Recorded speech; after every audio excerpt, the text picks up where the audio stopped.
Hello there, welcome to another edition of the Voices GH podcast. What we are discussing today is fame over integrity in this modern world. When I say in this modern world, I'm talking about in this modern world of social media, how people will put their integrity on the line just to become famous. How come and why is it so? And this is what we are discussing today. One of the obvious reasons why we are actually discussing this topic is about a recent topic of a chef who claimed to have broken a Guinness World Record, but according to the Guinness World Record, it wasn't so. Not only the chef, but we also had musicians who even went to the extent of releasing sex tapes before releasing a song, and because they wanted the song to blow or to be a hit, they had to release a sex tape before they brought out the song, and indeed the song was a hit. All this thing is about people putting their integrity on the line just to be famous. The chef recently in an interview claimed that, of course, all that he did was a lie. Like none of the things he did was true. So I have here with me my co-host Richard Kobiwole. Richard, what's up? I'm good. Let me show them the drinks more. How you doing? Yeah, I'm doing good. So Richard, why is it so? Why in this age of social media, in this age of modernity, in this age of cheap fame, people are actually putting their integrity on the line to be famous and all that? Like I said, I initially said that the craze is all because of social media, because now there's an avenue for you to stand and showcase what you have. Okay. So those who are actually in dire need of fame, they know now they can use social media to start whatever they want to do. Like this same network, some 15 or 20 years ago, would have had to go to maybe GTV or something to get the slot to have this conversation. But now the avenue of social media makes it very easy for you to showcase what you want to do. Okay. So the craze for the famous, now there's a numbers game online. Okay. Someone did the same ton. Okay. And the person has now ambassadorial deals, singing for the Black Stars, going here, going there. So if I'm also able to do my own cookathon to get the attention, I might get the same endorsement deals. Okay, but saying someone getting the same endorsement deals and all that, but in as much as there is this cheap clout and all that people can go after, or people can even lie on achieving something. But one thing we shouldn't forget, that social media has also given us the way or the tool to verify information very well. Exactly. For example, this Adra, is it what's her name? The cookathon lady.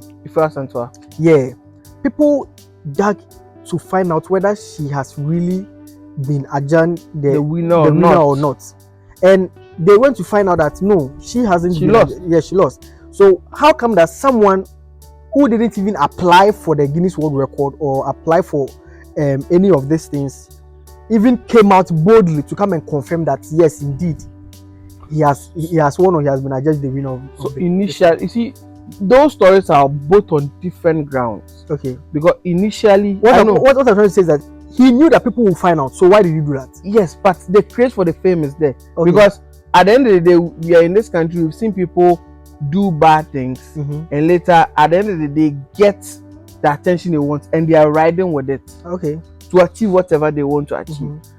In this country, when an issue pops up, or it's a global issue, when an issue pops up, everybody is quick to search for whoever is behind what is going on. Okay. So there is always that craze. You remember? Let me give you two examples. There was a time where a lady was beaten at the bank for going to take her money. Okay. Remember what happened? After that issue came up, she got a lot of donations. People were even trying to form their own narrative to get that same help. Okay. There was this driver who hit an armed robber. In this, you remember that in this same country, where after doing that, I was alleged. I don't know if it was alleged that he was giving a house, a car, and all those things. So now someone also sees that, and they can actually create their own story and get that.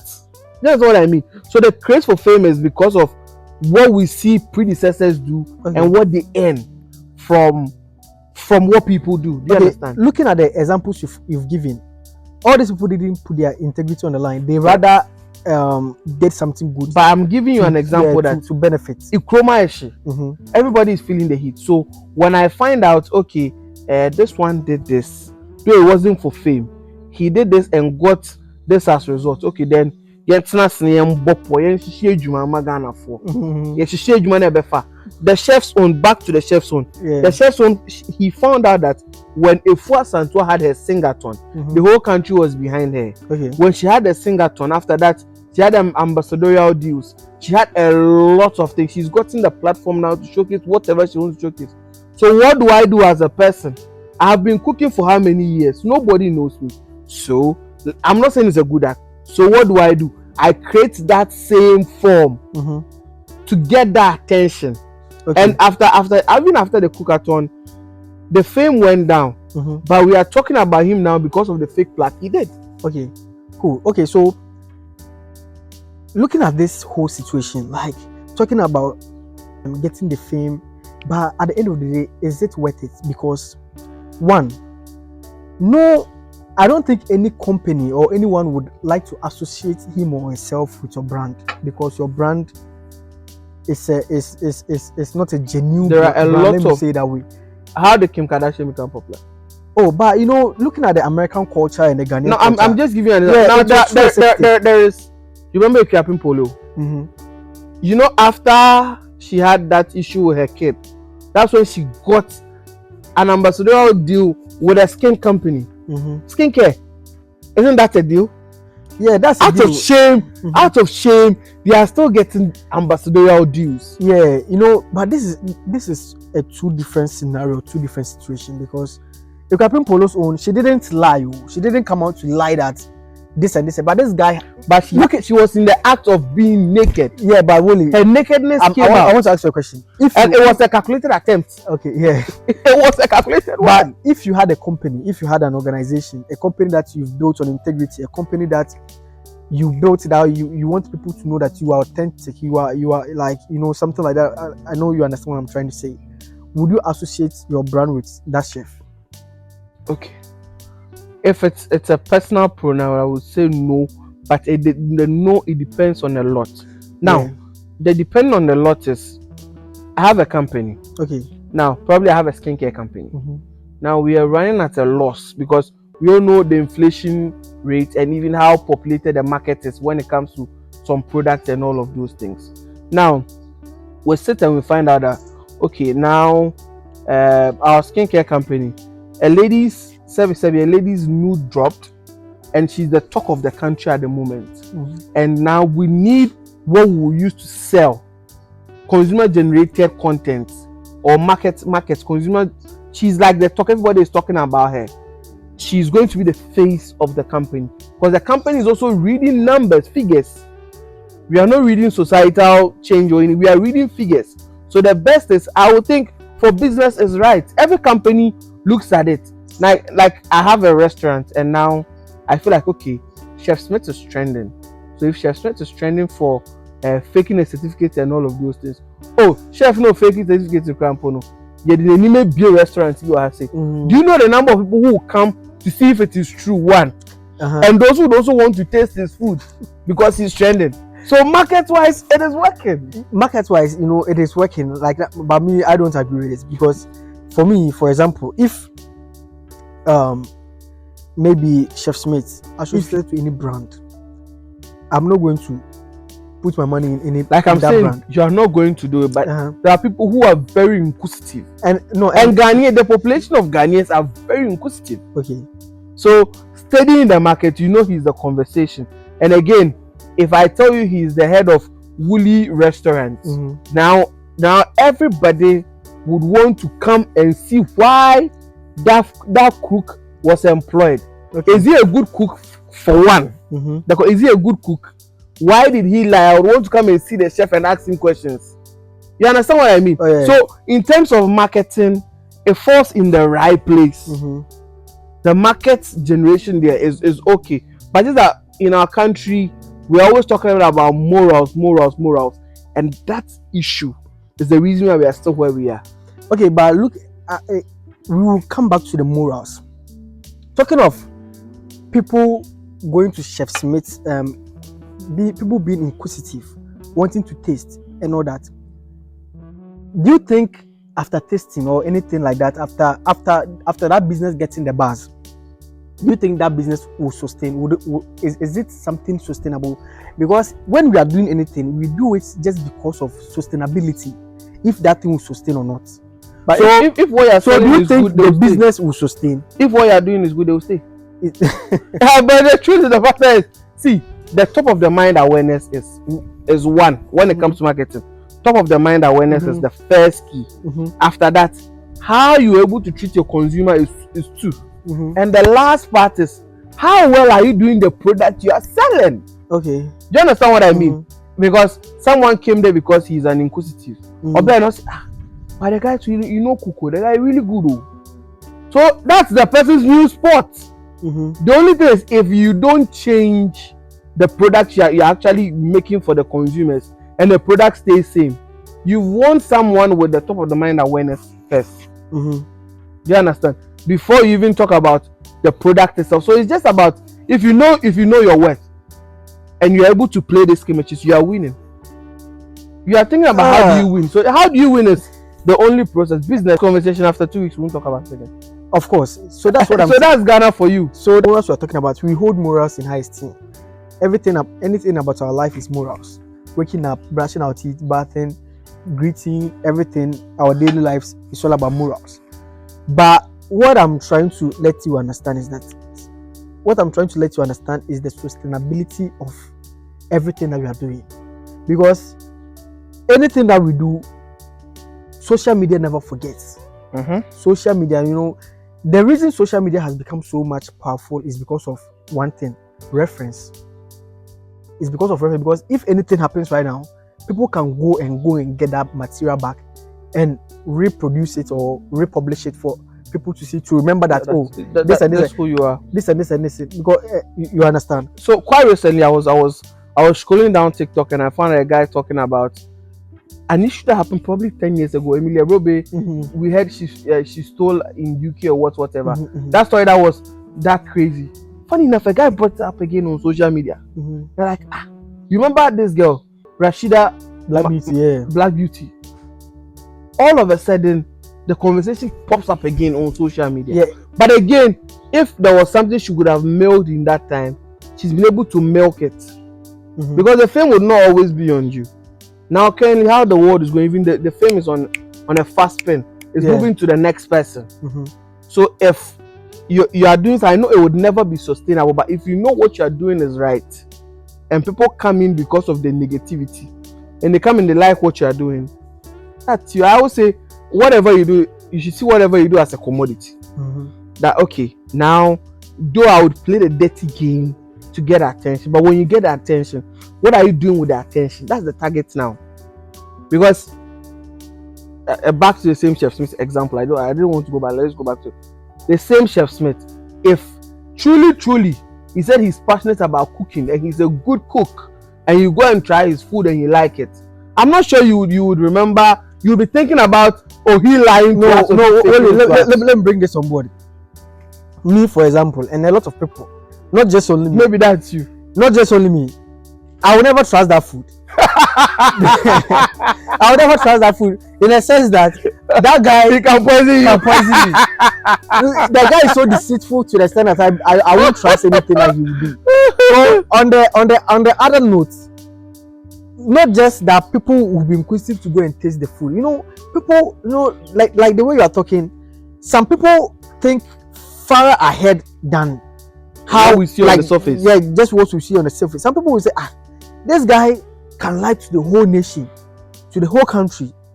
How much more putting something in the food to make you like the food? Well, that's another point. Like going to the extent of even know that here in Ghana, there are so many myths on food business. People believe that people go to some places to take certain concoctions and add to their food just to make the food nice, just for people to like the food and all that. That mentality is so strong in Ghana that if someone is cooking right now, if someone's business is thriving, especially if it's a food business, but again, that's the pros and cons. So if the food is thriving so much, the first thing that it will come to any Ghanaian mind is, this food, maybe the person has done something to the food. That's why people are buying it. Like, people have so much. that is one of our major mentality. Like that's one of the major mentality of Ghanaians. So with Chef Smith, that is one of the things that it will first come to the Ghanaians mind. But I'm just saying, these are the pros and cons. Yeah, I've given you the pros, and now you're also giving us a con that stands right. But I'm just saying, people too would love to, if the product is good, it will stay. No matter what happens, if the product is good, you wouldn't want to go. There was a biscuit company in this country that there was a research by Anna some years back, and got to know they were using wrong ways to make that particular product. There was a buzz around it, but people don't even remember that something like that happened in this country. People still consume that particular product, just that it has a different name now. Okay. Do you understand? People still consume that product, just that it has a different name now. So what I'm just saying is, market-wise, he's been able to break into the market. But how does he control the market? That's the issue. But in our part of, like, not in a part of the world, in the world itself, everything that you build with sweat and tears most of the time sustains. It's just like you building a house. It's like building a mud house and a concrete house, or let's say building a wooden house and a concrete house. Building a concrete house, you have to build your foundation, build it so much, and you raise it, and the house will become so solid. Whether rain or shine, the house is still there. Nothing will happen. And it's just like building a mud house, let's say a wooden house or something. But with a small wind, the whole thing can. But this Gen Z, I remember that everything is possible with technology. Just work smart. Yeah, you can work, but it's just working smart. But how sustainable? No work hard, you work smart. Yeah, but how sustainable? It's not sustainable. It's like Kwame Despite. Someone like Kwame Despite. He worked from the reason why he has sustained, or he's still sustaining his opening, because he has the foundation. He has done the groundwork, and the foundation is holding him solid. But there are some people you can see they will make money out of nowhere. You will never know how that person made money. The source of their riches. You never know the source, and they will never tell you. And you don't even know the business that person is doing. You don't know. You always see the person moving up and down, but you don't even know the store that you can go and purchase any of his products. And in some few years to come, you never hear of them again. They are gone. They are gone. Like I'm saying, that makes sense. All those things, but I'm just saying, people have their ways of handling things. Okay. This chef's example is he has gotten the fame with he lying to the country. Now he's been able to lie to the country. Now after lying, the attention is on you. In the last 2 weeks, every portal is talking about him. Okay. What is he doing with that fame? How is he going to? Is it because I found out that later he was a pastor on another network. He was a sex therapist on another network. So that particular guy is a crook. Yeah. So what is he going? So is he going to enter the acting industry and be an actor? So that was the reason why I was not siding with you when you were saying that businesses will be will like partner him and all that. That's why I was not siding with you, because like I don't know any credible business that will partner with that guy, unless that business is also a shady business. If that business is not a shady business, then I don't think any business, because no business that has been built on integrity. It has been built on the trust of people trusting it and them associating themselves with such a person. So to me, I would say putting your integrity on the line just for 50 minutes of fame is not worth it. I believe it's not worth it, but some people also see it as a gateway to enter. When you enter in how you want to work with it, it's your own style. Because I believe it's a gateway. So these are into he believes is wrong, but I believe it's a gateway to success. When you get there, you correct your wrongs. Because I know a lot of big companies in this country that when they started, there were some shady things they had to do, which was so wrong. But today, if you told them to, they wouldn't do. But now it's a success. But back then, they needed a way to break into the market. So they had to find ways to maneuver through. But now there's no way they might go back to doing those. So if Chef Smith lied to us that he had a cookathon The next time he's going to a global thing, I'm not sure he will lie. He will tell us the truth and even give us facts and figures. But it is an eye opener to a lot of us that when things come up, we're able to research and know that probably what the person is talking about is true. Because those who actually sponsored his show fail to also do their research, do their due diligence. If you're able to do your due diligence and know that, okay, Alex wants to do a podcast, I want to invest in it. Alex, what networks are you bringing it? Let me see, probably a spreadsheet of previous works you've done, a CV. Then I know, okay, I know what I'm getting myself into. Okay, that should be the target. It's an eye opener to a lot of us. Okay, so to you don't see a problem with Chef. I feel he was just a smart guy trying to play his game. Okay, he's gone in. To me, I see a problem, but Willie doesn't see a problem. Not at all. So it's up to you for you to decide how you make it. But to me, I will not advise you to make it that way. Build your foundation and work on it, and you become a success on a very strong foundation, and you're gonna be a global success than some unconscious success like Chef Smith. What I'm also telling you is, in this life, work smart. Whoever works hard is not the one who's going to chop. The one lying on the bed might chop. So look smart. Okay, see you next time. Follow us on all social media platforms and subscribe to our YouTube channel. Peace.